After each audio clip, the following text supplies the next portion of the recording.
นี้กินเหล้าแต่เมียนั่งเฝ้าสวนมันหมู่กูเข้ามาลิ้นน้ำตอนหับเขามีเหล้ากับเบียร์ดนเธอหนึ่งหมู่กูเขามาขอเกียร์เมียไปเสียหญ้ากลับมาอย่าว่าให้ผัวหากเมียหักหมู่ยอดสู้เมียจงเข้าใจเมียมาแต่ให้เห็นใจผู้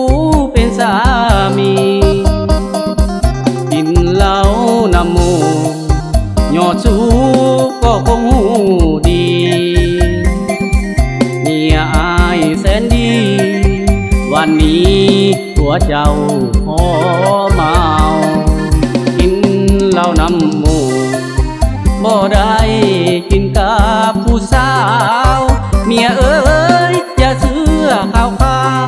ว่ามีสาวมานั่งอยู่ใกล้ผัวเจ้าคนนี้บ่มีคำว่านอกใจกินเหล้านำหมู่ยามใดแต่ในใจอยู่นำลูกเมียผัวนั่งกินเบียร์แต่เมียเสียหญ้าสวนมันเป็นเรื่องใครเรื่องมันอย่าว่าหลายเด้อพี่น้องจับเสียมเสียหญ้าหมู่โทรหาให้มากินเบียร์ก็เลยห้องใส่ลูกเมียสิไปกินเบียร์น้ำหมู่น้ำคู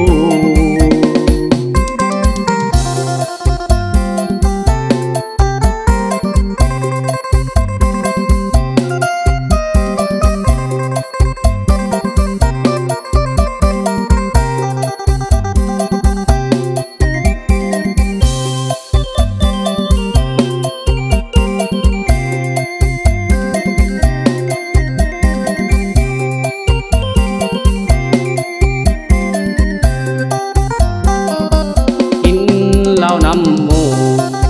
บ่ได้กินกับผู้สาวเมียเอ้ยอย่าเชื่อข่าวว่ามีสาวมานั่งอยู่ใกล้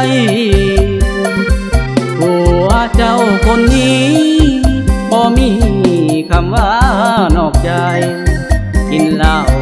นำหมู่ยามใดแต่ในใจอยู่นำลูกเมีย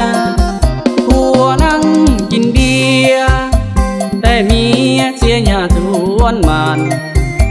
มันเป็นเรื่องใครเรื่องมันอย่าว่าหลายเด้อพี่น้องจับเสียมเสียหญ้าหมู่โทรหาให้มากินเบียร์ก็เลยห้องใส่ลูกเมียสิไปกินเบียร์น้ำหมู่น้ำคู